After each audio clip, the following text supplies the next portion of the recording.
Good evening, everyone. Welcome. Thank you so much for coming. We're so happy to have you all here tonight. So first things first, we're obliged to make a disclaimer in the name of KCLSU. We want to make sure that everyone's aware that King's College, the Brazilian Society at King's College, is a part of the King's College Student Union, and therefore, as registered as a charity, can express no political opinions. All the opinions expressed tonight are individual, belong to the speakers or to the members of the committee themselves, and do not reflect the Brazilian Society or KCLSU. Perfect. So, we're all here tonight because since the redemocratization in 1985, there has never been a moment that was so critical to Brazil's democracy. Our country has perhaps never been so polarized. We're dealing with an election that's very abnormal because it's intertwined with factors that alone would be very difficult to understand. We have threats to the division of powers, we have populism, lawfare, fanatism, corruption, all melted together into something that's both dangerous and fascinating. So we're watching as our historical rivals come together and put together fronts against the threats to democracy in Brazil, factors that are all very complicated. We're watching politically motivated violence, aggression against minorities, attacks on democratic institutions, figures, disrespect for the rule of law, and especially for environmental laws that protect our forests. We went through a pandemic that left 700,000 deaths and was mostly marked by political remarks, political movements, which is very sad, really. Our country has perhaps never been so embedded in effective polarization. So due to all of these very complex factors, we're here tonight to try and make some sense out of it. The Brazilian Society has had the luck to partner up with the King's Observatory for Democracy in Latin America.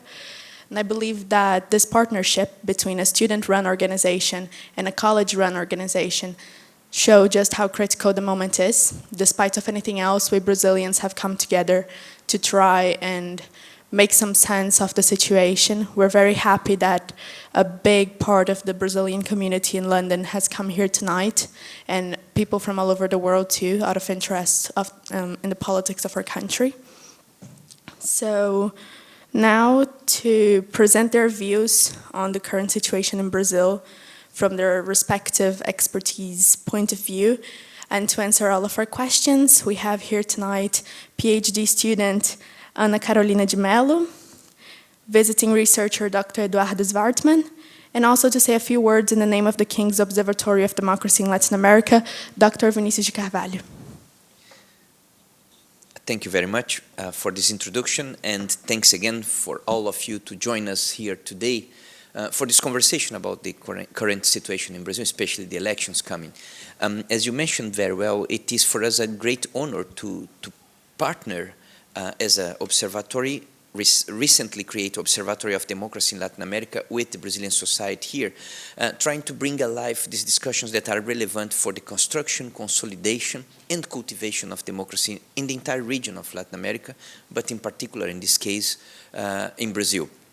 So I just would like to say how happy and how proud we are of being working together with you, and I hope that we have a good discussion and conversation tonight. Thank you. Perfect. So now each one of the speakers is going to spend 5 minutes presenting the current situation in Brazil from their point of view. Dr. Vinicius. Should I? No, I think I should start with Anna. No, I think mine is set for the end, right? Yeah? Isn't it? Okay. Yeah. So Eduardo, would you like to start? It's okay. Well, good evening. Thank you for the invitation. I'd like to thank you, the Brazilian Society and the Observatory of Democracy in Latin America, for the opportunity to share with you some of my concerns and thoughts on the Brazilian election. I will not talk about how much important this election is. I believe the point is already covered. But I'd like to highlight 4 specific issues. Bolsonaro government had a very poor performance in many different areas. Not only on education, science and technology, that there are issues that we academics think that they are important, but also in issues like public security, that is an area where their supporters are very engaged in. Notwithstanding that, Bolsonaro had a very expressive score in votes on the first round of the elections. And of course, many pollsters became very impressed with this performance. So I tried to highlight why, in this initial take, why Bolsonaro had such a relevant and important score in the first round. First of all, I believe we can understand that through his ability to communicate with the Brazilian conservative constituency. That's a very large and important constituency.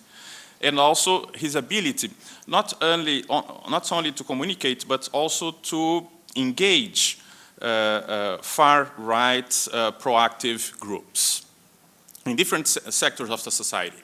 And it's important to mention, and they really engaged on his campaign. The second point, important to understand what's going on in the election in Brazil, is the important alliance that Bolsonaro made with the so-called Centrão, the center part, the group of parties that provide him with many important regional stages to do campaign. So the way he sealed this alliance were based on the so-called secret budget, the so-called orçamento secreto, and also a small reformation on legislation that allowed the government to how can I say, open a hole on the spending cap established on budget spending on the last government. The third point is kind of a very important ability also that not only Bolsonaro, but a majority of his group have to keep the control of the narrative. So most of the campaign on the first round was not about the government performances, but about attacks on the institutions, the possibility of coup d'etat, the performance of the electoral system, and so forth. So the way Bolsonaro keeps the narrative, it's very important and helps to understand how things played out on the first round. And finally, an important alliance that Bolsonaro had with sectors of the top brass of the military. It also played an important role in it's a complicated alliance. It's not without fractions and limits, but it's a complicated one that allowed also Bolsonaro to appropriate himself of the very positive view that society have about the military in Brazil. So this is my first take, and how I am seeing the scene right now. Thank you. Thank you very much. It's a difficult debate because we are looking at one election as well that is demonstrating a little bit of a sort of paradox or even a schizophrenia into a society. Because in one side we have a majority, at least on the polls now, indicating that Lula will be elected, indicating, of course, polls can change and we still have some days ahead of the election. But we also have a big number of people that are voting for Bolsonaro. So the second round, it didn't came in a sort of way like a surprise, because this has been prepared for a couple of years already. And then the important element that I think we should have here and pay attention to is the result of the elections in the National Congress that are already set and established. We have a very strange Congress in the next 4 years in Brazil, with a strong presence of right-wing or center with conservative agendas. Independent of who will win the second round, we'll have a strong, complex institution called National Congress that is much more relevant to the democracy in Brazil than sometimes we think about. So Brazilian society, and you are familiar with that, Brazilian society sometimes, and many other countries in the world, the same thing, vote for a president as we are voting for a savior, for someone who will guide and save and conduct the country, without thinking and understanding exactly the role of the other powers, both the National Congress and also the judiciary element in the country. So I think that the first thing that we should keep in mind now is that, independent of the result of the election for Bolsonaro or Lula as president, we have a strong Congress that will define a lot what will be the next 4 years of Brazil. If we have an election of Lula, Lula will have to deal with a Congress that's much more opposition to his agenda than he had when he was president in the first time and the second time. So that's an important element to keep in mind. The second one is, this election is also bringing what Eduardo said, a complication in the civilian-military relations in Brazil. I'm saying complication because there's not a single and easy answer to that. There is not a clear definition of patterns of behaviors of military or not in the political arena, but it is there. It is an important part of this game that we should look carefully about. And the third element that I think we have ahead of us, and that will be also crucial, is the international context that we are forgetting a lot when we look at Brazil today. The international context are requiring for a country like Brazil certain positions and set responses that we don't know yet how both will do. We have some guess, we have some impressions based on who they are and what they represent, but we haven't seen yet a clear and proper foreign policy design from both of the candidates. And we are talking about very, very serious things that are at stake now, and especially the relationship of Brazil with China and the relationship of Brazil towards the war in Russia and Ukraine. This will play an important role for the future government as well. So those are some elements that are here. That in my perspective we should be looking now. What is also curious and noticeable in the second round of the elections, as Eduardo mentioned, we are discussing and debating more about not so much about agendas in the clear sense of proposals, but what are expected upon each one of those candidates. So I think this is very dangerous in democracies, because we should really search for their clear proposals and agendas, but we are discussing much more personalities. So we had a debate this week that was almost a fight between two children trying to accuse each other of something wrong, instead of really propositional agendas.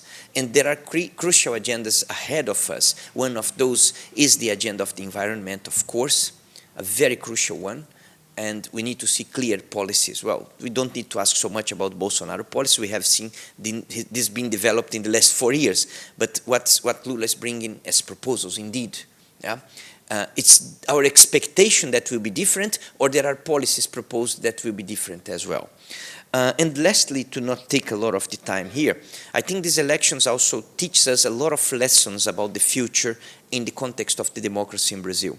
The first one is that how much Brazilian mainstream politics forgot the connections with the basis, with the construction of democracy coming from the people indeed. When that happens, there is a very easy way to make fragile this building called democracy that we need to cultivate every day. That's also reflected on the disconnection between who we elect to the Congress and who we elect to the presidency. So I always ask Brazilians, do you remember who you voted to deputado in the last election? Most of the time is, I don't know, I decide that in the last minute. So we still don't know or are not conscious enough of the role of the Congress for the establishment and the conservation and the cultivation of democracy in the country. So I think these two lessons leads us to the last one, and I close with that. We should never neglect the need of the constant reflection about what is democracy and how we exercise democracy. And this democracy that's not only exercised voting for President of the Republic every 4 years. Because if we think that it's just that, then we will really make this building or this fragile flower called democracy easily being more fragile and even disappear if we don't take care of it. So I think these elections brings those lessons that we should be looking ahead as well. And I stop here and pass to Ana. Thank you. Thank you, Dr. Vinicius. Thank you, the Society and the Observatory. It's a pleasure to be here, and I would draw in from the previous comments to talk a little bit about the hows instead of the whats, in the sense that how did we get to this polarized situation? How did we get to this point where such an inefficient government in several aspects is expressively voted and approved? So here we have, Dr. Vinicius just mentioned, a very tough Congress for either future incumbent, but especially if Lula wins the election. This is kind of arbitrarily, categorized by o Estado de São Paulo, but you have a expressively right-wing Congress ahead. And why is this different this time? We have a tradition of having conservative Congresses. Why is this different? And well, in Portuguese we say, puxar a sardinha para minha brasa. I don't know how to translate that, but then I'll talk about a little bit of what I research, which is social media. This time, negotiating with this Congress relies on the ability to put on the table another type of social capital, which is a direct connection to the constituencies. Nicolas Ferreira was the most voted deputy in Brazil. He had like 1,500,000. I'm sorry, I'm missing the number here, but he's a conservative young man with very, very radical stances and quite violent speech. So most candidates this time have either Instagram or Facebook. Substantial part of them have Twitter. If you can move to the next one. So you see that in previous elections, which social media had already had a big impact, only 25% of candidates had access to social media or officially declared a social media website to their to the electoral justice. Now 45 of them have it. And they're noisy, and they bring in a lot of supporters and a lot of followers that will probably make noises as to not only themselves, but as to the executive candidate they support. So a big part of Bolsonaro's online support is carried out, it's led by its deputados and deputadas who are kind of faithful to him. One of Lula's, most relevant sponsor of the online battle is a deputado as well, is André Janones.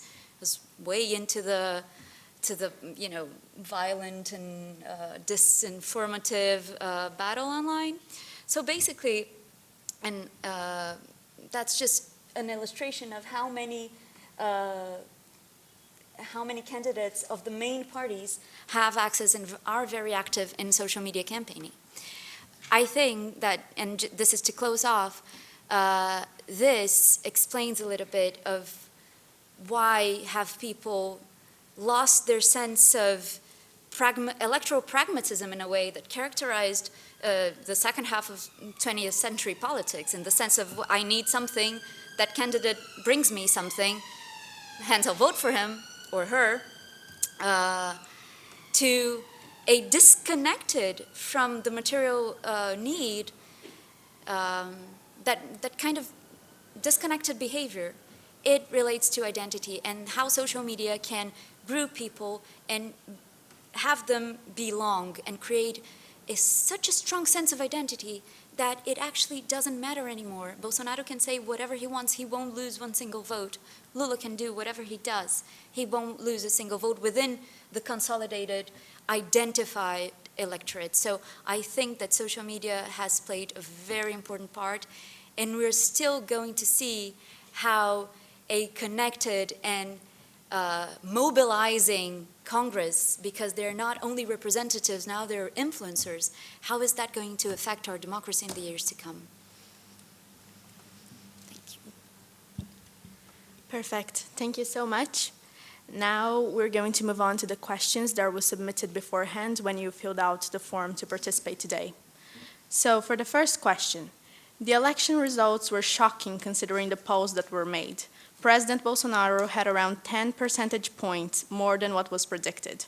What could be the reason for many political spectators and surveys failing to predict just how close the elections would be?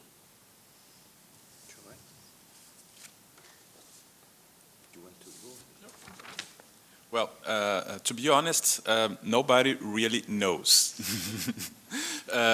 Because the pollsters have to reframe their methodologies and analyze what really happened.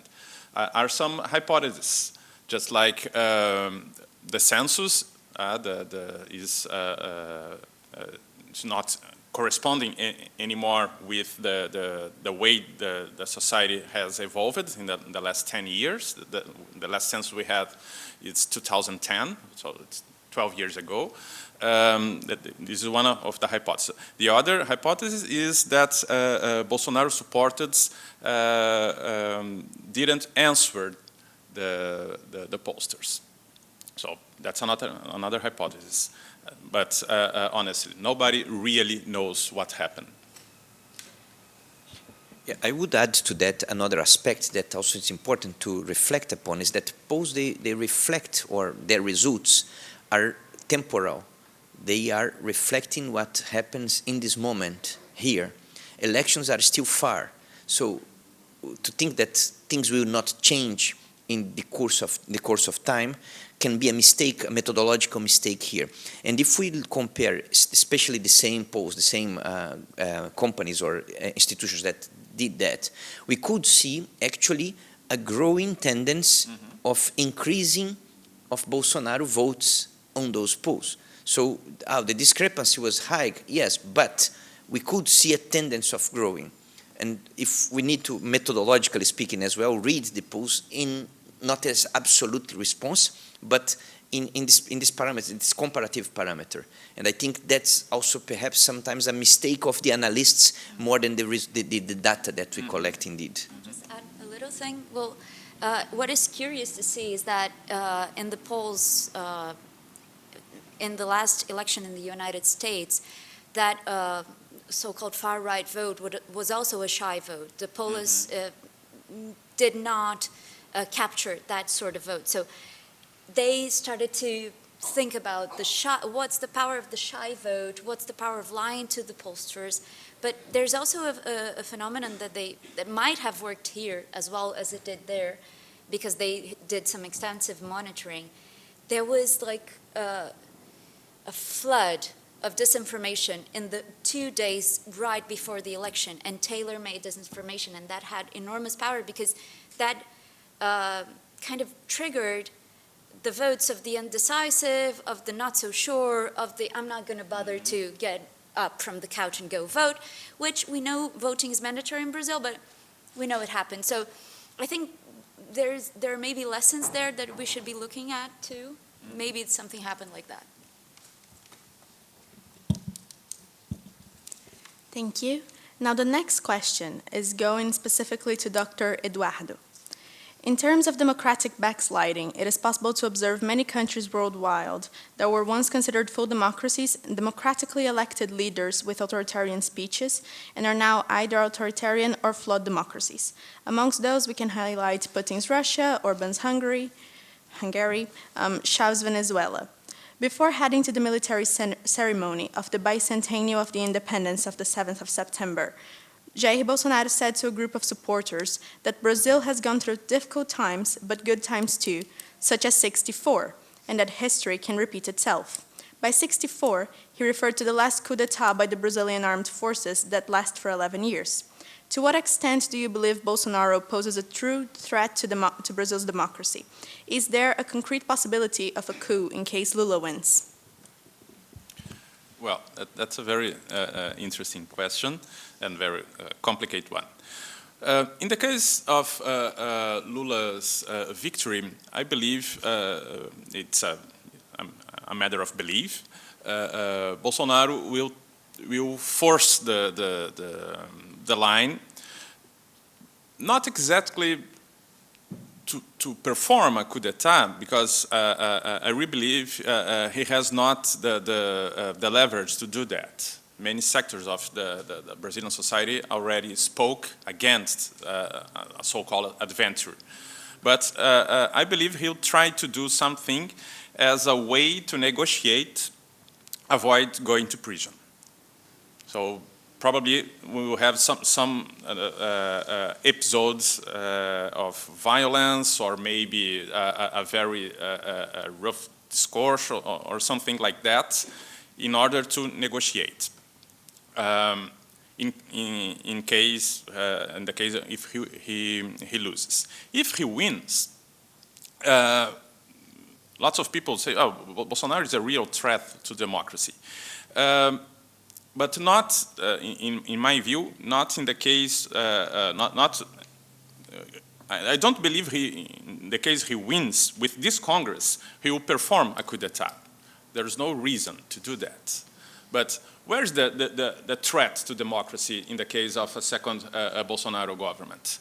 The threat in the sense of the hollowing out the democratic institutions, hollowing out government agencies that deals with environment, indigenous people, programs regarding LGBT plus community, and so forth.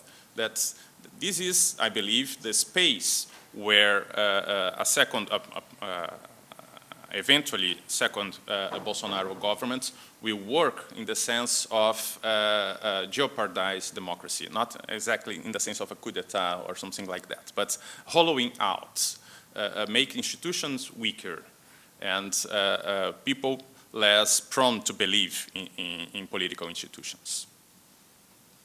Thank you for the question. Thank you. Now, this question comes with a follow-up to Dr. Vinicius. Dr. Vinicius, in July, you told The Economist that you believed the military wouldn't be prone to an adventure to defend Bolsonaro. And you cited that in '64, the military coup had more to do with a 3-level star general than a 4-level, to argue the possibility of a division within the army. We'd like you to expand on this idea. Okay.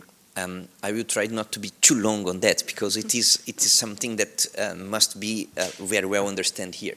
I think the first aspect, the big difference that we have between 2022 and 1964, there is also an external context. 1964, in the heart of the Cold War in Latin America, with a lot of US pressure and interference in many governments, directly even in Latin America, to prevent governments that would have any tendency for a left wing that could be characterized as alliance to the Soviet Union, that provoked quite a lot of support, external context, international context, to allow and have this permissive aspect towards a coup inside democracies like in Brazil.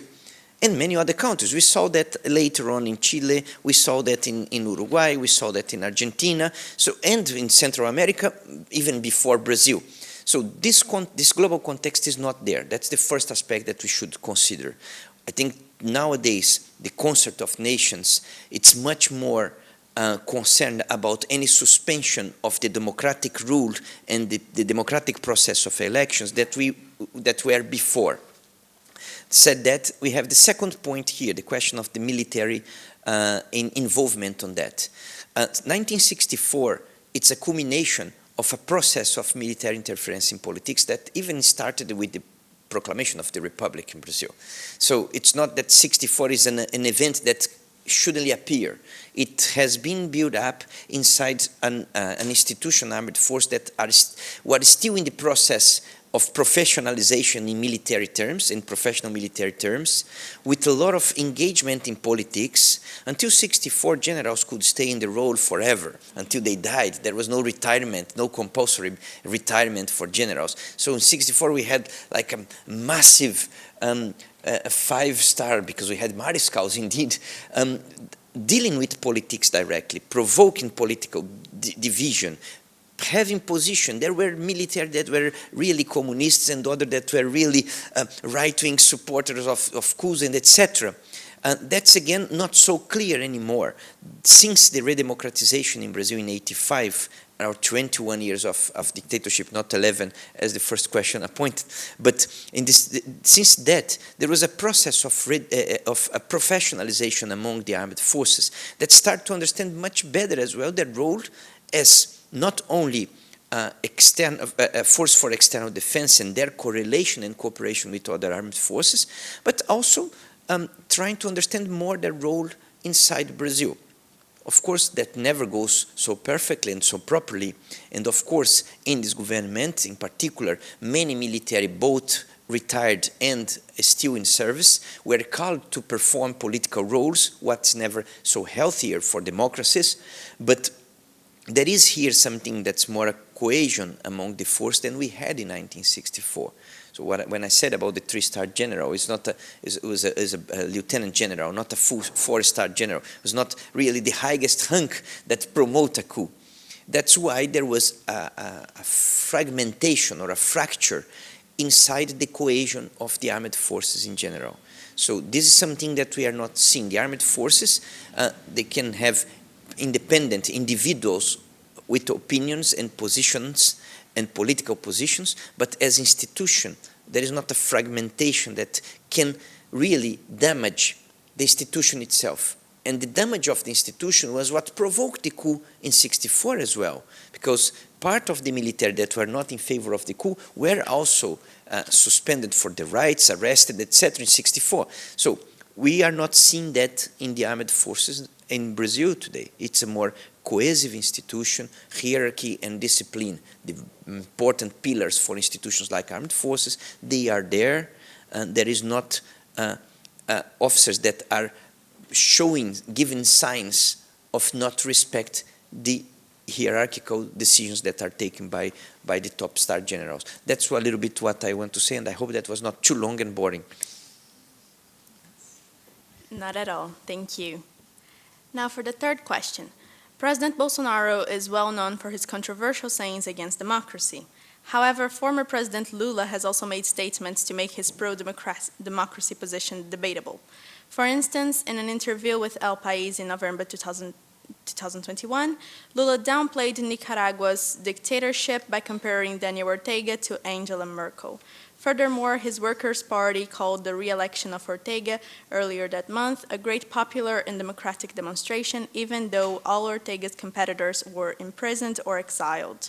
Bringing the debate closer to Europe, in an interview for The Times, Lula stated that Zelensky was as responsible for the invasion of Ukraine as Putin, and that not enough conversations were made to avoid the war. If Lula is elected, how do you foresee Lula's position and Brazil's diplomatic position towards Ukraine, as well as other autocratic Latin American governments? You are looking at me? It's okay. Go ahead, Eduardo, please. Can you say a few words? First of all, it's important not to equalize both candidates. It's important to mention. Despite some, I would say, unhappy statements of Lula, Lula has a very positive record on democracy. you can agree or not with the government and the ideology of the Workers' Party, but it's a party very engaged on democracy. So it's important not to put in the same as equals, because they are not equals in this particular point. I believe the rhetoric about other left of the center countries in Latin America will be something like we had on the past 4 years of the Lula administration. The novelty now is Ukraine and how Brazil would position itself if Lula wins. So there is nothing clear in Lula's program regarding this particular issue. So it's pretty much a guess. My belief is that, again, a belief. My guess is that Lula will take a rhetorical position of respect Ukrainian sovereignty, but not much more than that. Probably will not engage on a more expressive support or something like that, and will not keep a so distant position that the current government is trying to keep regarding this conflict.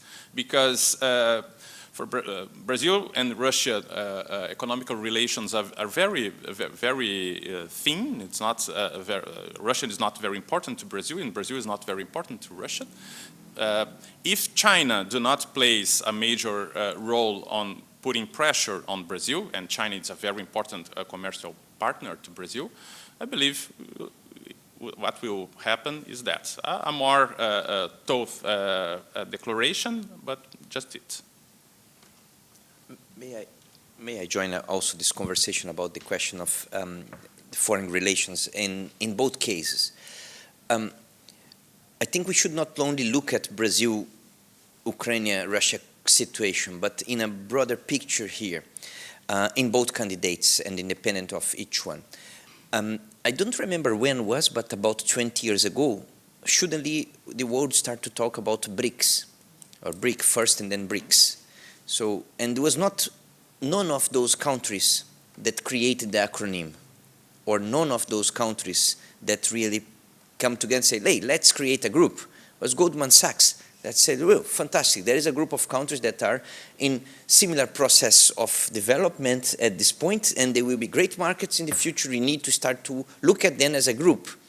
From that moment on, we start to construct a multilateral group, internationally speaking, with countries that had quite a lot of differences and very big differences in the social, political, and even ideological perspective. We were talking about China, that is what it is. We were talking about Russia living already on the oscillation of Putin up and down, or always up, but yeah, oscillating, let's put that. We were talking about India with a massive population, with a very different way of governance and society than Brazil, and then South Africa that joined after. We create a bank of BRICS. We create centers for study of BRICS. We did a lot of studies in academia about BRICS and how BRICS will drive here or there. Then Brazil became very dependent of Chinese market for the economy of Brazil. We start to build a lot of ties on that. And then now, one of those countries is in war against another country.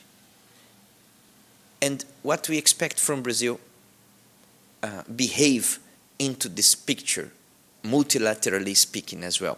Again, I'm not defending anything here. Let me make a very clear point here. I'm not defending what Brazil should or not do. I'm just showing you a picture and say there are complications here, diplomatic complications, that for independent Bolsonaro or Lula, they will need to face this challenge of a constructed multilateral cooperation with countries that will play a very complex role now, on the solution and the end of this conflict in Ukraine. And I don't think none of those candidates really want to talk about that right now, because that will disturb a lot these last days of elections if they say anything that will be not really saying, well, we respect the autonomy, the sovereignty of our countries, that must be respect, wonderful, yeah.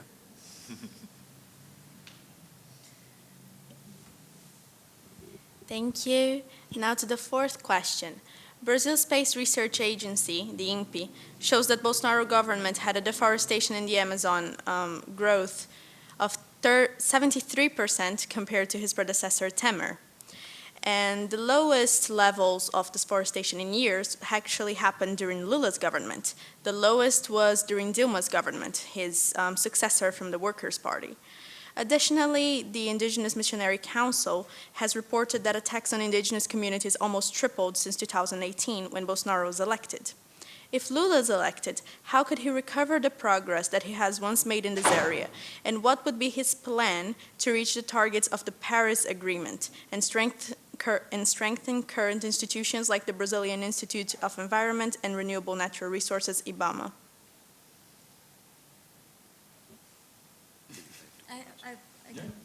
I go there. Well, basically, I think there's a previously laid out plan because it's been implemented before.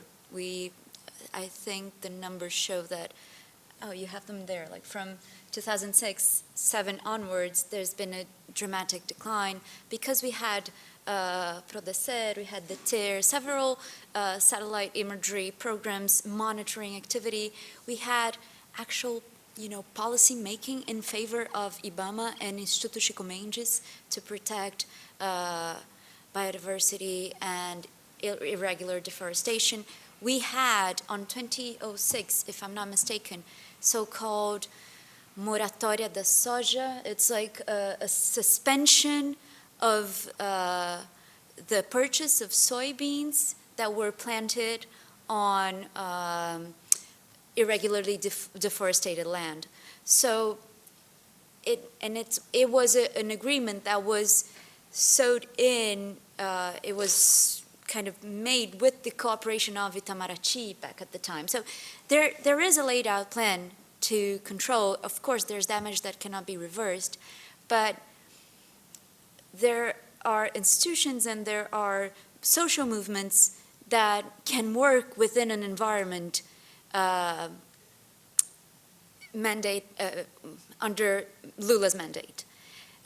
This has not happened under Bolsonaro. It's been very hard for the organizations, for the activists, for indigenous peoples, that I think they were the ones who have suffered the most during the previous government.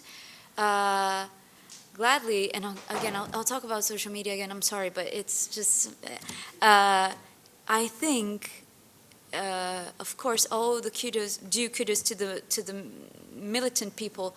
Social media brought attention to the indigenous cause to the point where we elected for the first time 2 indigenous women to the lower house. So this was a major achievement under this government. There was a lot of reaction and a lot of effort put into that.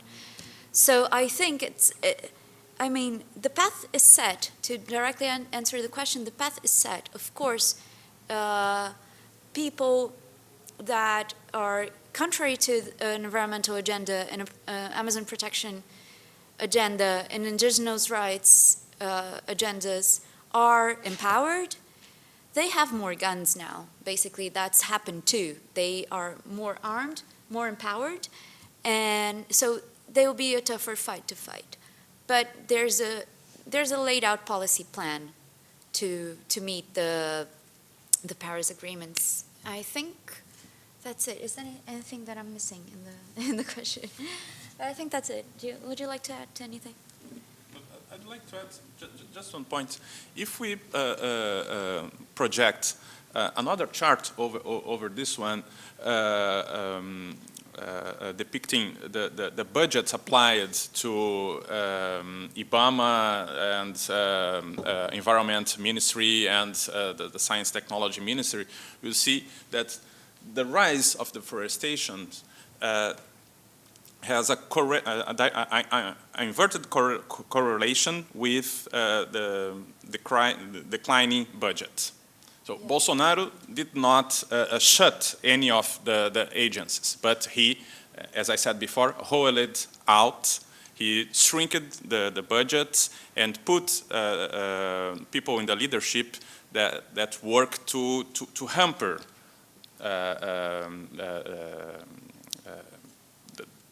how those agents used to work.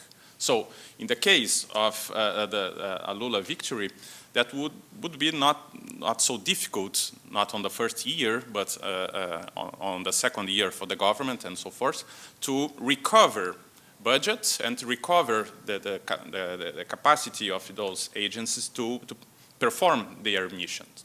So we will probably will see a better performance than what we are having here. Perfect, thank you. Now the next question goes specifically to Anna. In recent years, social media has become a particularly powerful tool in Brazil. Both Bolsonaro and Lula use their platforms, especially Twitter, to share memes and funny remarks about current events and or each other. Additionally, both have created TikTok and Quai accounts. Why is it that social platforms have become such an important part of the candidate's campaign, and how do they affect the actual results? Well, I think I touched that a little bit before, but basically it's not why did they choose to have social platforms. I think it's affecting politics everywhere, and it's affecting the way we communicate as humans and the way we engage with our surroundings. Of course, I'm talking about those with access. There's a lot of digital inequality, but it's for most of us here, it's become an interface with which we engage with the world around us, and candidates know that, and candidates woke up to that. Bolsonaro did that earlier than anyone else, and he first showed up on like very disprestigious, I don't even know if that's the word, TV channels as somebody controversial. Then he realized that he could say those things online, because on TV you have gatekeepers, right? You have people telling you, hey man, you're not going to say this on our channel. Of course you have more or less leniency, but back then platforms were a lot less, mindful of what was said and what wasn't. So basically he gained a lot of popularity, and the same thing happened to Trump. So I think that this became evident that they could generate a lot of noise and reach out to a lot of people through social media in a way that I cannot say that it's more powerful than TV, because TV in Brazil is still very, very strong. You cannot undermine the weight of an interview in the Jornal Nacional, which is like the late night news show, most famous one. There's not to be underestimated, but everybody is on WhatsApp in Brazil. Sometimes people don't have TVs at their home and they have WhatsApp. And there's something in Brazil that has to do with digital illiteracy and digital exclusion, which is data packages in Brazil are very, very expensive. But most of the data companies give out WhatsApp for free, WhatsApp and Facebook. So what happens is you get a piece of news, or you get a meme, or you get a GIF, or you read the headline, you watch the video, but you cannot link on the source, because then you'll be charged, because then you'll be accessing a different website. So basically, they started investing in this, in fragmented information, very simple, very straight to the point, and this makes a lot of noise. So I guess they woke up for this new reality. And I just would like, as someone who teaches strategic communications, to highlight as well that we cannot just think that this means individuals the discussion about algorithms, the discussion about manipulations of algorithms, and sometimes that we are doing. No, it's not necessarily a company doing that. For us, it's we are doing with our behavior in the internet. Can be an important role to play here, and actually challenging what means representation in democracies indeed. And we should always remember that likes or followers doesn't mean someone that I am convinced that is the right person or not. I sometimes like things that you do and sometimes I don't, you post. So that doesn't mean that I approve or disapprove you completely, but it generates algorithms that define social engineering that are very important in elections. I think we had this example from the US elections, and after the discussions about Cambridge Analytica, how much then can play a very important role on social engineering here as well. Just one little thing based on what you just said, which I think it's right on the spot. It also generates community, because you tend to see what your friends see and you tend to share what your friends share. So we talk about a lot about echo chambers and bubbles, but the fact that it's not just an echo chamber or a bubble, it's community, it's belonging, and that is so powerful. It's strategically speaking, that is very, very powerful in the sense that you communicate and you get the news from the people you trust, and you get, you know, memes from people you love. So it creates a network of safety and, you know, kind of confirmation bias that is very comfortable and very rewarding, and that is also politically powerful. Sorry. Thank you so much. Still on the topic of social media, as was mentioned, Bolsonaro kind of emerged as a political figure through internet and all of that. So in the last few years, social media helped foster many different political speeches, including but not restricted to far-right extremist campaigns. Would you say that the rise of fascism in Brazil is connected to social media? Wow. Okay, not exclusively, but yes, in the sense that it was not the only factor. We have an inherently conservative people, and we have to respect that. We have a deeply religious people, and we have to respect that. What I think is that social media kind of provide that sense of community, and sometimes offer representation for people who don't find representation in congressional politics and party politics. And within that environment, without gatekeepers at first, a lot of hate speech happened, a lot of intolerance happened, and certain stances that were previously on the fringes of Brazilian democratic conservatism. So that was this extremism in the fringes that was, you know, kind of silenced, and in my opinion duly so, because you cannot go around and, you know, using your freedom of speech to be racist, homophobic, misogynistic, or, you know, whatnot. But this discourse was kind of shut down in the democratic period by mainstream media. So there were several gatekeepers, and social media provided forums and platforms, you know, unwatched communities where people could say their piece, and this together with a lot of other factors that we don't even have the time, and I wouldn't even know where to begin, but this, along with a lot of factors, helped these people find community and feel that they were more than they actually were, and feel that they were noisy. So I think that it has this amplification, and I think they kind of served with this lack of representation. And yeah, I guess this, I don't know if this answers anything, it's just, yeah. You want to go, Eduardo? Go ahead there. Okay. I'd like to add a conceptual note on the question.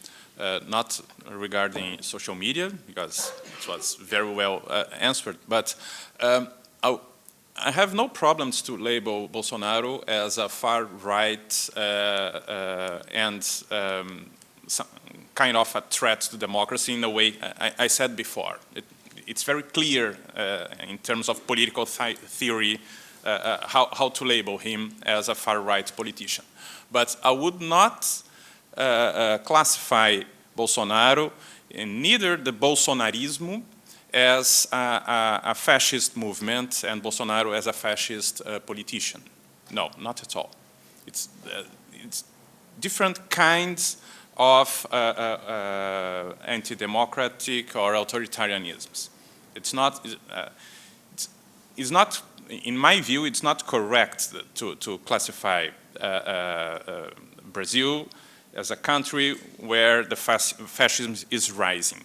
We already had a fascist movement in Brazil in the 1930s, the Ação Integralista Brasileira. It was a mass movement with a party with national-wide presence and a leadership with all the features that adhere to the concept of fascism, and is not the case with Bolsonaro.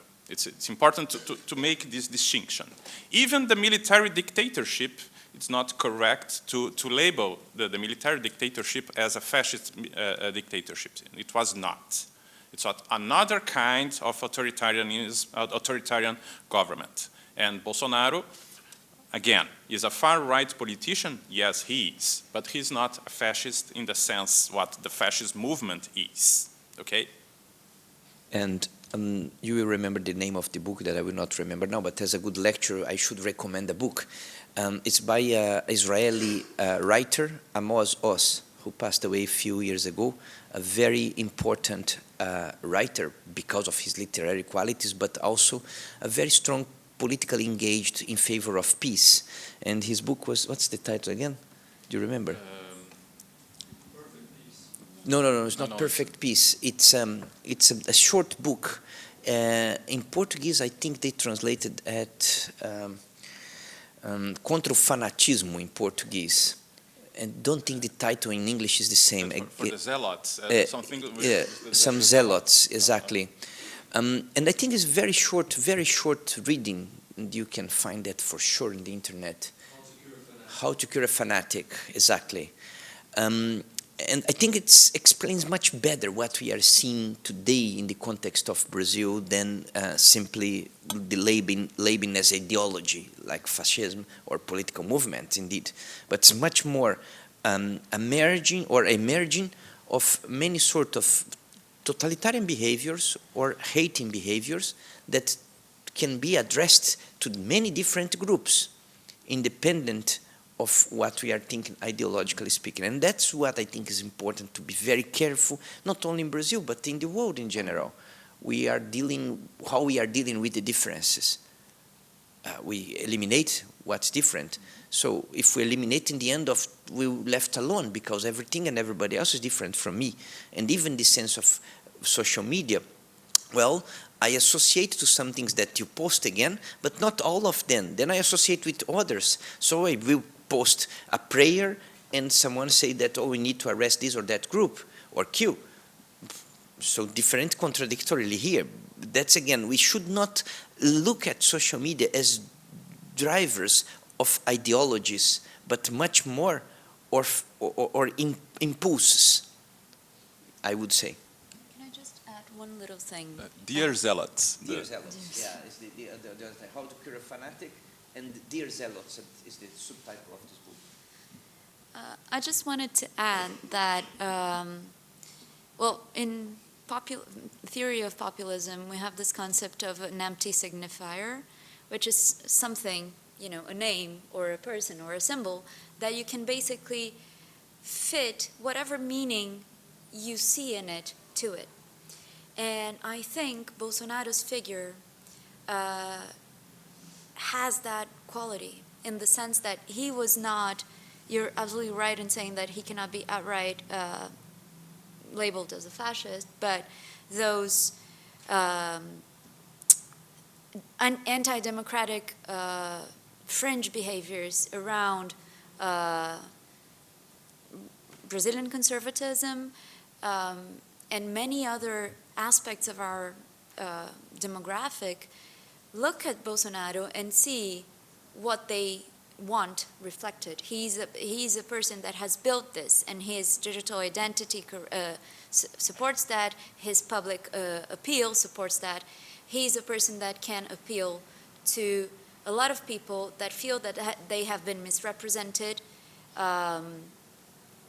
in different ways. I mean, he appeals to the military, he appeals to businessmen, he appeals to ultra-conservatives, he appeals to Brazilian fascists, because there are, right, Brazilian fascists, and he appeals to my aunt, who's super religious and whom I absolutely love, but we cannot talk politics, we cannot, and she's not a fascist, she is, you know, a wonderful person, and somehow there's this blockade, we cannot discuss politics. As well as Lula. As well as, and yeah, all these groups that you mentioned there are parts of them that they appeal. And I think that, to be honest, if Lula wasn't as a charismatic figure as Bolsonaro, this election would be lost. I mean, to.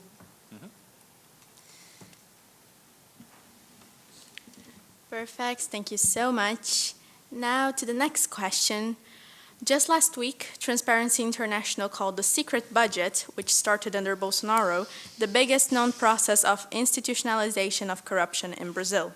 The secret budget, just for context, consists of the liberation of resources to congressmen with very little transparency in exchange for their vote in whatever laws the president wishes to pass. Seeing just how installed this new model of corruption seems to be, what would be the consequences if Bolsonaro won and kept on carrying it on? And in the case of a Lula's victory, how can Lula govern without it, especially considering that he does not have most of the Senate nor the Congress? You want. We are discussing this point a little earlier, and I believe that in case of a Lula third government, that will be at least in the first year, or maybe in the second too, no movement trying to change this new tool that executive have to deal with the legislative power in Brazil. That's probably not. Maybe to create some mechanism of giving more transparency, probably, but I don't believe he will pay the political cost to change these instruments and give up this tool to deal with the Congress. And if Bolsonaro wins, well, as we say in Brazil, não se muda time que está ganhando. You don't change the players in the football team that is winning. So we will keep with that, I believe. So the inventor of the Orçamento Secreto, Brazilian congressman and actually Speaker of the House, Arthur Lira, he calls this a municipalized budget and not a secret budget. And I think it's like a hunch. It's just, a thought. I have no idea, but that Lula won't have the means. I totally agree with you to debunk that, to fight that, because Arthur Lira will remain a very powerful man. But I think he'll have the means to say, okay, it's a municipalized budget, then let's have a list of cities, municipalities that will receive the money. I think there's a way there to at least bring this into something that resembles a constitutional move, but it's going to be tough. I think he's going to have to play with it, definitely. Yeah. Thank you so much. Now on to the next question. Lula and Bolsonaro both had over 40% of the votes, as you mentioned on the very beginning, giving very little space for other candidates who dared to try and meddle in the middle of this dispute. And cases of politically motivated violence and even murder have sparkled across the country in recent years. So in which ways is this unprecedented polarization intertwined with populism? And how does it work to numb people to absurd and even criminal speeches and actions coming from the candidates? I am not an expert in populism, academically speaking. I probably am an expert living in a country that lives with populism quite a lot. But I think it's something very embedded in Brazilian culture, these polarizations. It's not something really so new. It is, again, it's important to remember, we talk about Brazilian history a lot, and especially now we are reclaim that we need to look at what happened in '64. I always say, let's remember what happened before as well in the Republican history of the country. It's important to remember the power of someone like Getúlio Vargas that really played around as a strong leader in the country for 15 years and made his successor and returned elected president after as well. So there is a impactful situation of this messianic leadership in Brazil that's still there, still playing around, and I think both candidates today, they incorporate quite a lot this messianic, one of them even in the name, the response or the what I will give to the society. This is very dangerous, and especially is not good for democracy in general, because it again removes from the idea of the participatory process, either electing MPs or governors of states, but also the public participation in politics in general. And when it happens, either or you are pleased or frustrated with your leader. And when this is too mobilized, it's very easy to also come into violent actions. And I think that's what I'm expressing quite often, what worries me very much. It's not that we'll have a coup that will change everything, but groups that will violently react to a defeat, if that's the case. And I just insist on that. This is not helpful for democracy in any case. Brazil is proving to be democratically strong, carrying on an election under the circumstances, and after a COVID crisis that has been not touched even in the campaign, basically, or when not important item to be discussed, but this question of the need of understanding of a transformation of the comprehension of democratic representation in the country, it is, for me, the most urgent thing that Brazil needs to do. I didn't answer the question at all, but I thought that I should say that. I'd like to add a few remarks regarding the political system and the party system as well. I agree with Vinicius and the issue of the charismatic leaderships, but it's important to mention that Brazil is electoral system is multi-partidarian. We have a lot of parties, and there are lots of incentives for the proliferation of parties, especially in Congress. A few years ago, we had about 30 parties in Congress. That's very complicated to organize a government with such a large number of parties. But we have sort of again, due to the elections rules and the system with two rounds, we have sort of a bipartisan system. I will explain. We have one party with a very clear identity. That's the Workers' Party. It's a social democrat identity. It was a more left-wing, a more socialist in the past, but the Workers' Party came to the center, and the rest of the party system always try to gravitate around a party that could counterbalance the Workers' Party. For some times it was PSDB, the Social Democracy Party of Brazil. The name was Social Democracy, but it was not exactly a social democrat party, more for the right or center-right party. And they polarized, those two parties polarized the political debate, and around those two parties, the rest of the parties also aggregate from one side on another side. During election time and after the election time, when the coalitions are built in the Congress.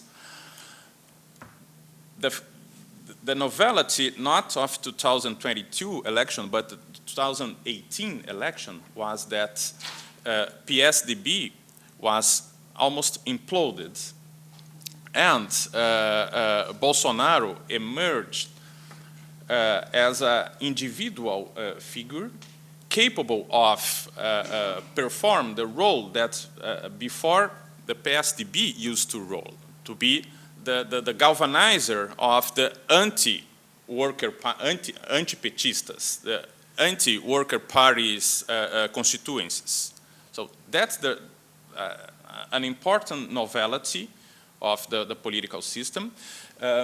If we compare the graphics of the past Congress, what we'll see,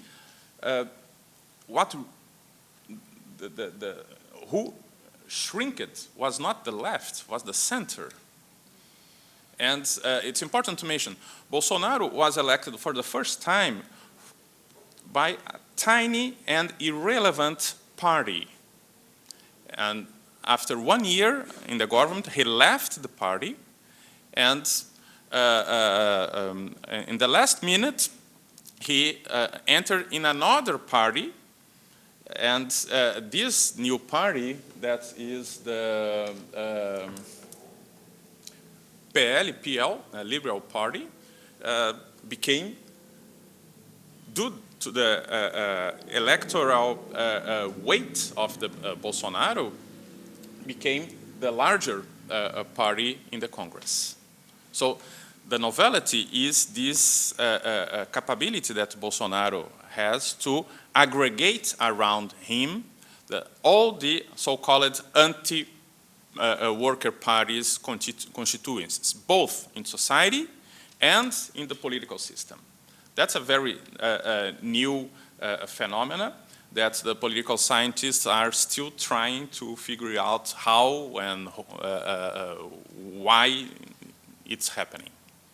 So that's what I would like to add.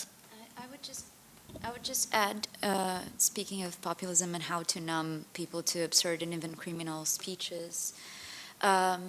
So, as Eduardo was talking about the composition of Congress, now this center used to be a lot more chronist and a lot more patrimonialistic, so a lot more prone to, negotiation and even by corrupt means. But, that's our coalition system. Now, those representatives that are more to the right and more to the left, they are substantially less prone because they will lose their political capital, because their constituencies actually elected them for their face value and for, being often, pro-life or anti-whatever, and, a good thief is a dead thief, something, things slogans that they say that tend to be very intolerant and very violent, people will probably, Cancel them in social media. Well, yeah, or they'll say, well, come on, I'm so disappointed at you that you voted with the center when you should have been supporting my plight. And what I think, and it's kind of somber to think of this, but like it's not the first time we were polarized, as Dr. Vinicius mentioned, and it's not the first time we had like violent episodes in the 30s with the integralists or fighting on the streets. But I think that usually what follows is a democratic recession, be it by authoritarian ruling or by a military coup. And what scares me is that affirmation period before getting society to find a common ground is the violence that happens, but not among rallied groups or mobilized groups, but the institutional violence that happens. Mm-hmm. So a long time in Brazil, for a long time, we had like police violence being very, very cruel to oppressed groups. We had repression of dissent during the military regime, and even during Getúlio Vargas's dictatorship. So it's very difficult to think in 2022 that we might have institutionalized repression, but I don't cast that out as a possibility. And this will be, done on the everyday actions, on the everyday, well, it's been happening with indigenous peoples, it's been happening with activists, and it's organized violence and it's state violence, and it's something that is very, very hard to fight against. So it's kind of, gloomy, but it is a possibility in the face of a deeply polarized country and people feeling so strong about their stances. So yeah, it's going to take us quite some time to recover our social fabric, I guess. Perfect. Thank you so much. Now, following the remarks of Dr. Eduardo about kind of the history of politics in Brazil, the PSDB versus the Workers' Party, Lula ran for presidency twice before he got elected, and when he did, he had more leftist speeches. He kind of adapted his speech to a social democracy when he was elected. And some would argue that that happened because this kind of speech pleases the elites more. So the question that was sent was, is it possible for anyone to be elected in Brazil without the support of the elites? I believe that not only in Brazil, but in most of the democracies, you have to have a sort of a consensus. It's very, very, very difficult to a real outsider come to be elected, because there are lots of institutional constraints. You have to be affiliated to a political party. You have to raise money. You have to negotiate support to have access to electoral funds and the time on TV and radio for propaganda and so forth. So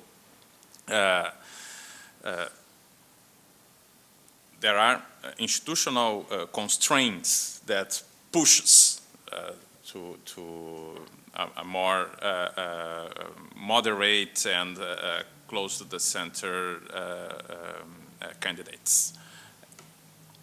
At least those that come from the left. Thank you. Now for the very last of the questions that were submitted beforehand. In October 2021, Bolsonaro vetoed part of a bill that was already approved by legislators that would have given sanitary products at no charge to impoverished groups, especially women. And moreover, Bolsonaro has made multiple absurdly sexist remarks. On the other side, when questioned by the candidate Simone Tebet about the number of female ministers he would nominate, Lula preferred not to answer. Furthermore, in disagreement with the typical leftist position, Lula is against the legalization of abort and avoids this topic. What are the prospects for women's rights and the reduction of the gender gap in the election of any of the candidates? Yeah, I suppose I have the right to speak here. No, I mean, lugar de fala. Yeah. It's Okay, so as I was saying before, Brazil is a deeply conservative country, and this is not a negative remark. This is basically a character of our, population. It's how society is. It is not wise politically to be a pro-abortion politician in Brazil at the moment, especially if you're, vying for each single vote. I think that I'm not undermining the power of discourse, because I think that it's very, very powerful. But in Brazil, saying that you're against abortion, just like Lula did, does not, maybe not helpful for a fight of a person like myself, who I'm pro-abortion in the sense that I think that states should not interfere. But this is like, it's perfectly understandable. And it does not affect the way that I see a future government implementing women's rights, because it's about policy, it's about funding as for the environment, and it's about the resources that are there to protect women and to ensure women's exercise of their rights. On the other hand, yes, it's kind of a, okay, you're not being brave enough, you're not bringing the subject to the table. Well, yes, and this is not a government that is meant to uphold all the minorities' rights. This is a government that is meant to, or this is a candidacy that is meant to make like an ample front and to encompass various sides of our society. And abortion is a very, very delicate issue in Brazil. Not naming ministries is actually something that is it really is not about not wanting to name how many women he'll put. It's just ministries are a very powerful, asset in a government. So making a promise that 50% of his ministries will be women may be a problem. Just like he won't say who his economy minister will be in the next few days. But this is nothing, and again, we cannot equate discourses and we cannot equate practices, because we've had mandates from both of them. So we cannot equate these kinds of statements to what we have been seeing these past 4 years. This sanitary product legislation that was just passed, no sanitary products were ever delivered. I know feminist movements had to fight so that sanitary products would get into federal prisons in Brazil. Mm-hmm. They were actually barred. They were just neglected. It is a sensitive issue, but again, we have to understand who our electorate is. From a political perspective, from a strategic perspective, this is not a regular election in which your candidate represents all your stances and all your beliefs. It's an election that basically will enable me as a researcher, as a feminist, to go out there and say, I want this on the table as a discussion theme. I want this to be voted. I want my constituents to put this on the agenda. This is what we're fighting for the possibility of existing politically, and not for our agendas per se. So I guess that's a big difference, if you guys want to add anything. I just want to reinforce what you said. Again, it's not only Bolsonaro and Lula, it's Brazilian society. So misogynism, machismo, prejudices, racism, they are not a reflect of these two candidates if they express it. It is a reflex of a society. And democratic construction exactly also means that. It means a process of educations and process of societal transformations in which we can really get rid of this, because that is what's impact. And if we don't do that, in 20 years' time, we'll be again here, not us, but probably you, not us, we'll be here talking again about the same topics, about the same issues that hasn't been discussed in this next election, because again, we are not touching on the basis of this construction of democracy and this is transformation of society. It's important to remember that. I don't know how many millions by heart Bolsonaro got of votes, but that's our Brazilian society. It's Brazilian people. So it's a society that thinks like that. Perfect. In this case, we are officially done with the questions that were submitted beforehand. Now we are open to the audience if anyone has any questions to our speakers.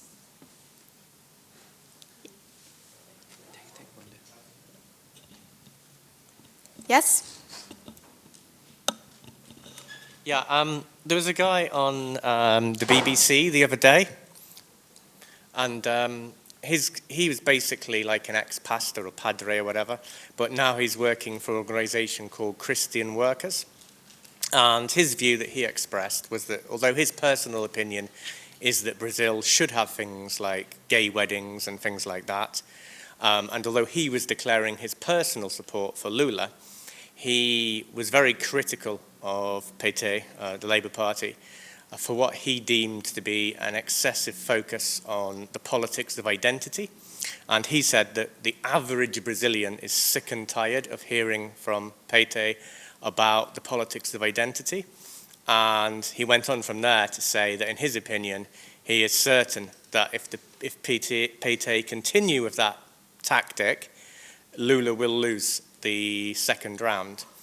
I was wondering what the views of the panel might be about the opinion that he expressed. He's a guy who works for an organization, Trabalhistas, Christian Workers. He used to be a priest or vicar, or I don't even know what the English equivalent is, because I'm not into. Okay. Any other questions?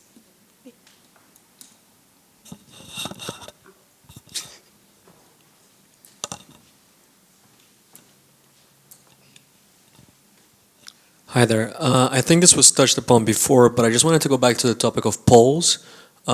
We gave some reasons as to why they might have been so off.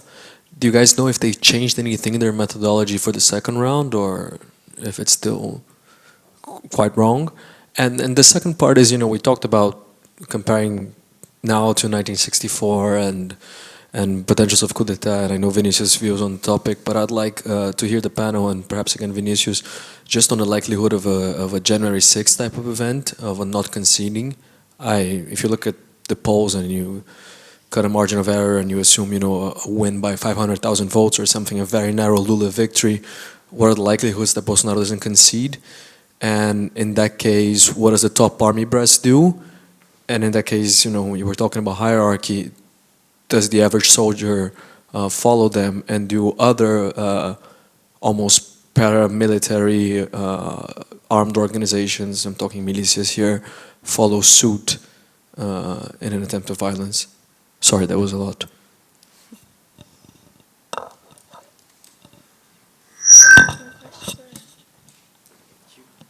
Would you like to start? Okay. Well, regarding the identitarian, the question dealing with identitarian issues, I believe it's as Anna said on women's rights, and it's a matter of strategy. So the identitarian agenda was not part of the Workers' Party agenda for a long time, and it was integrated. And I believe that the silence on these issues, it's just a campaign strategy. No more than that, I believe. Probably, if Lula wins, the agenda will be very moderate due to the profile of the Congress. But will be an agenda with these topics regarded as important for the planning and implementing of public policies in these areas. On polls, I believe they are adjusting methodology, yes. Some of the head of the pollsters institutes said they will work on it. What they are going to do exactly, I don't know, but that was what they said. January 6th scenario is, in the case of Bolsonaro loses, it's, as I said before, I believe Bolsonaro will play with that in order to negotiate, not to have the same fate that both for a short time Temer had and Lula for more than a year had and going to jail. So I believe there is a probability that we have violence episodes all around the country. It's possible that it comes from rank and file, not from the army, but from the state polices. In Brazil, the police are competence of the states, not a federal force, but state forces.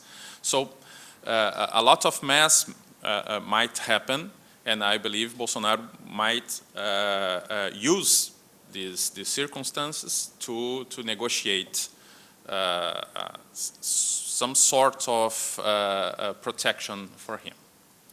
That's it. I would like to bring the point that you mentioned as well.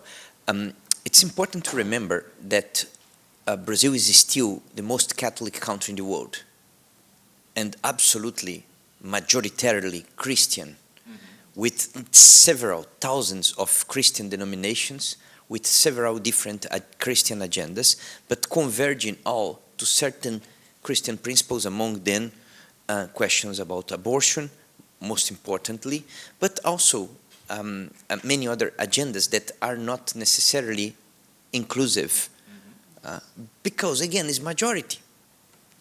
So that's important to take into consideration, especially as well the growing in the last 20 years of many of those religious groups getting into politics as political actors, not simply in their church preaching in favor of one or other candidate, but there are parties that are really consolidated and connected to church.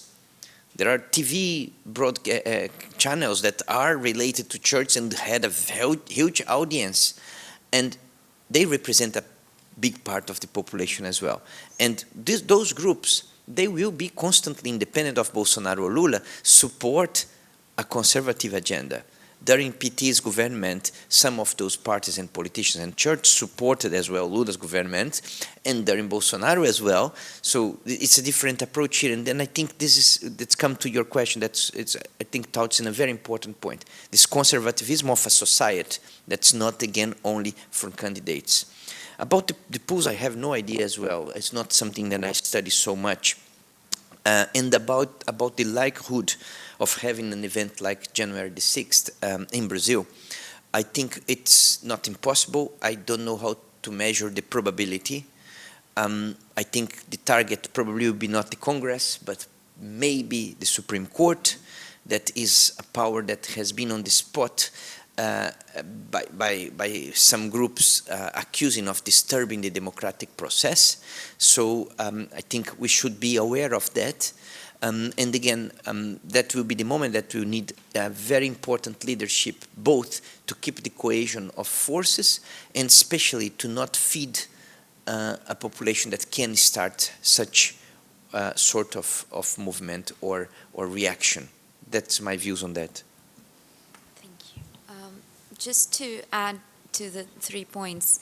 Well, first of all, I think the question about the identity politics, it has to do with the movement that happened, if not globally, in Western democracies a lot, which has to do with a shift in the political spectrum, in the sense that what the parties or the representatives that are usually associated with the left normally represented working class. It was a class division. It was about a level of income and your place in society. And that, especially in Latin America, definitely in Brazil, was kind of suppressive of identities. So in the name of a leftist agenda, a workers' agenda, your condition as a woman, as a person of color, as a homosexual, was not really brought up to the center of the debate. In recent years, this has not always been like this, but in recent years, the PT happened to be the party in power when this shift happened, when the left worldwide became to foster the claims of these previously silenced minorities, if you want to call them minorities. But so the PT had among its representatives and among its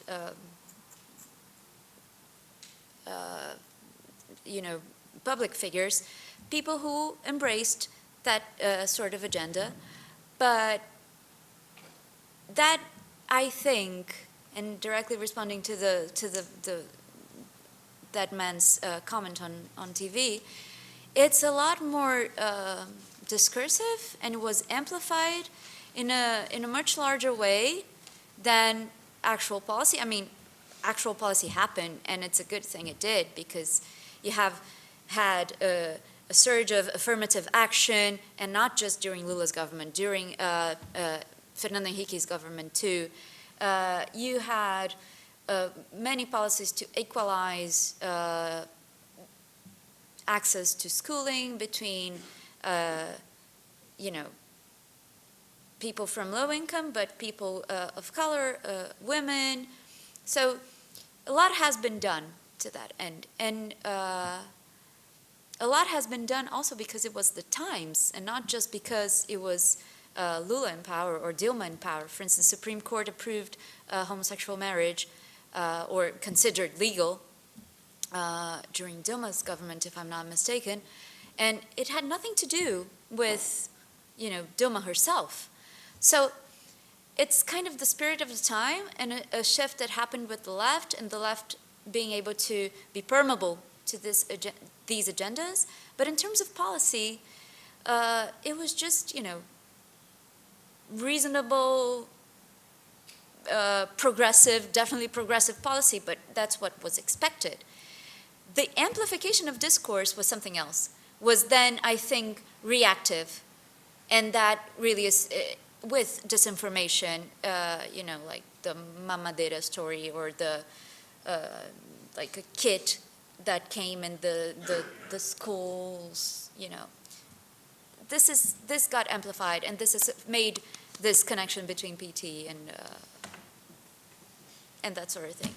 Just 1 second about the polls. They do work with election data, so they get to infer whether their results are matching those of the actual election. So the second round is supposed to be a little more accurate, and also they ask their sample who they voted for, so they have a baseline for inference there. So I think that maybe it's better this time.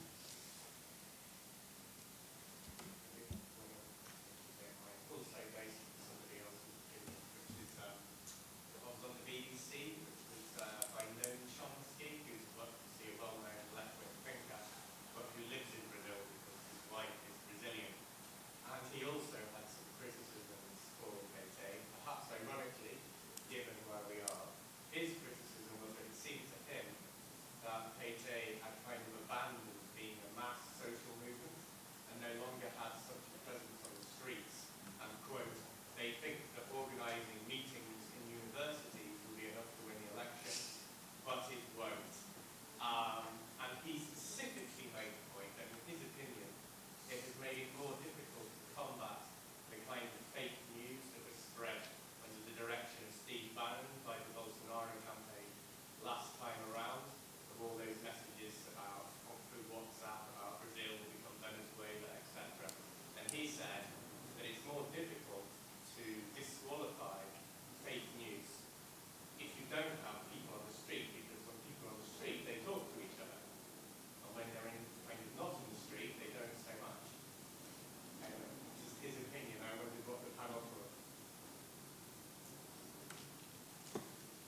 I'll say a couple words, not in position to disagree with Chomsky, but two points.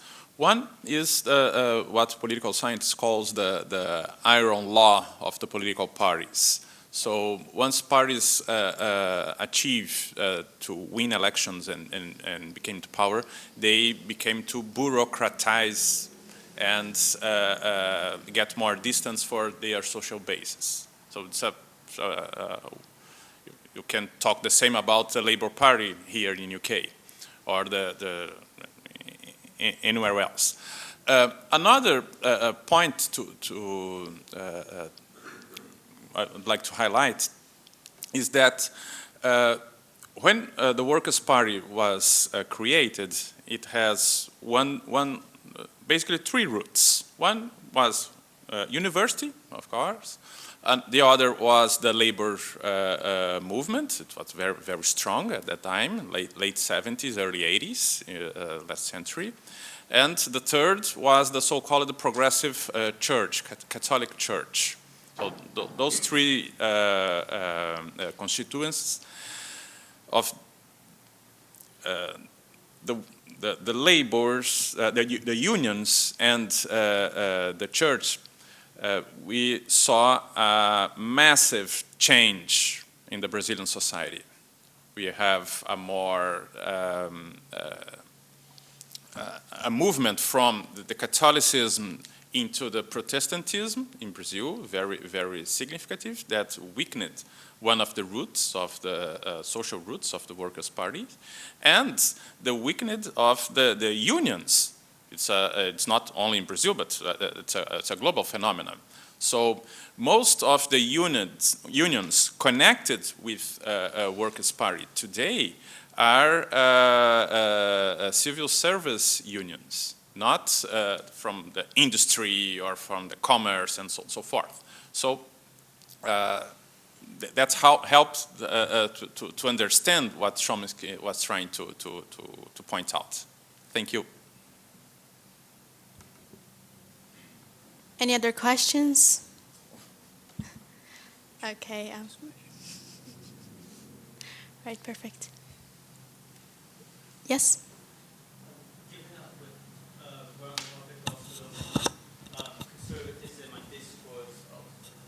Given that we're on the topic of conservative discourse and stuff, and what PT can and can't say, I guess, to win an election, I was just thinking of the case of the neighboring country of Colombia, which had an election a few months ago, where the once won ended up sort of combining a discourse of poverty reduction and sort of class issues with a discourse on minority rights, on women's issues, on ethnic minority rights, and even the LGBT community. Could the PT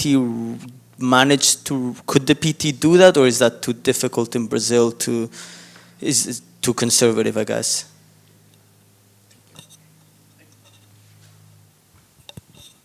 I think PT did that when Lula was elected, and especially when Dilma was elected. So this is not a novelty to Brazilian political arena. Exactly what we are seeing in Colombia today, it's something that we have had in recent past, I think. But the mood for this election is very different. Different, exactly. But the question is, it's not something new for Brazil. Mm-hmm. Yeah. We all know the importance of Amazon in fighting against climate change and etc. But unfortunately, Brazil, hasn't worked at all for decommissioning CO2 emissions and all that. Every single environmental research group says that all the efforts were insufficient or extremely insufficient. And I would like to know what are the policies that could be done to fund more research, especially on the energy transitions area. And of course, Lula has a very strong discourse about petrol and oil and the importance of Petrobras and all that. And how can, if he wins, like what would be his policies to promote a more green energy mix? Of course, not talking about electricity production, but more like petrol. think your question would require one debate about that only, because it touches in a lot of issues of Brazil history, grand strategy, geopolitics, also patterns of energy production and consumption and economic production as well. So I think it's a very, very complex issue to try to summarize and even to project in any of the candidates now what will be expected from them. So it is, I would not risk to say any single word of how they would propose a policy systematically or systemically.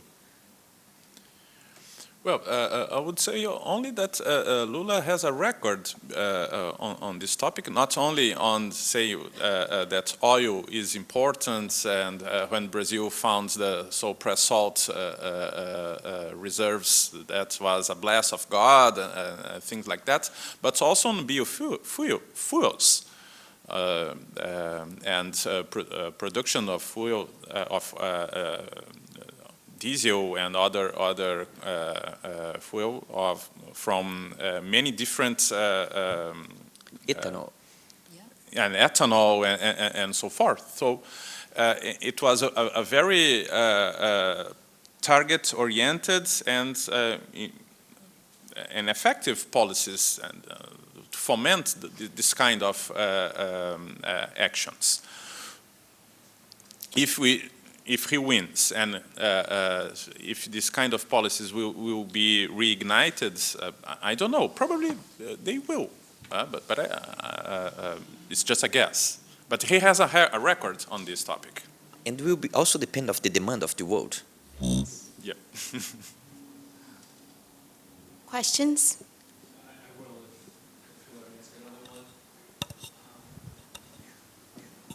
I think one topic that polls were unanimously right on is this election was and still is all about the economy, about still high unemployment numbers, no growth, inflation that's coming down, but that's impacting Brazilians a lot, especially poor people. So I guess two questions there.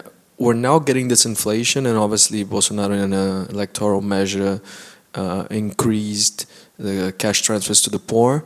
And how does that benefit him, and is it enough time for us to see a clear benefit into the runoff? And the second question is, why doesn't Lula give out any hints on his economic program? Why doesn't he announce a finance minister? Because it seems to be something that is hurting him in terms of economic uncertainty with the electorate. Is that part of a strategy of he knows the name is going to displease part of the electorate either way? Or is it an infighting with the PT in terms of indecisiveness on what they'll actually plan on doing, so that instead we get those childish debates like we had this weekend?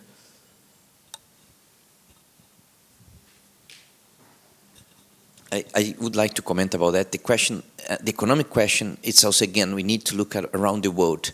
So the crisis, the economic crisis, is not only affecting Brazil, but the world, and it's been quite evident that historically we have been proved that yes, when you have elections and you give more money, normally you get more votes. So we can probably see this happening since Bolsonaro started with putting more cash for distribution.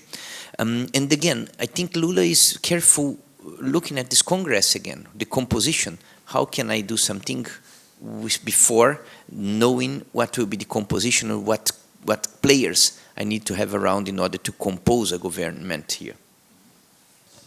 Yeah, just like to add that once you announce a minister, you close a door. Yeah. You cannot negotiate anymore. So it will be very important if Lula wins to build a coalition in this very difficult environment that's the Brazilian Congress. So if he already announces who will be the Minister of Economy, so it's less one post to be negotiated. So in my view, that's why he's keeping silent about who he will appoint for the different ministries. So it's a matter of strategy, of campaign, and building the coalition for the government. And just to add to the fact that the emergency help aid started to be actually implemented, and the economy has shown, you know, the deflation in the past few months, I think that may have a much stronger impact on the electoral turnout than we foresee. I mean, this can mean a lot. I don't, to the contrary, I don't think that Lula not announcing his ministry or his economic plan will be that relevant. So it doesn't cause him to actually lose votes, and the business and financial sectors that are with him, and those who aren't. At this stage, that is defined. So I don't think that's so harmful to him. I think what's harmful is, paradoxically, economic recovery. Perfect. Now, due to the time, it's almost 8, we will not be taking any questions anymore. Thank you all so much for coming tonight. We're very honored to be here. Thank you to the amazing speakers who agreed to come and talk to us. Such an honor to hear from you. Thank you.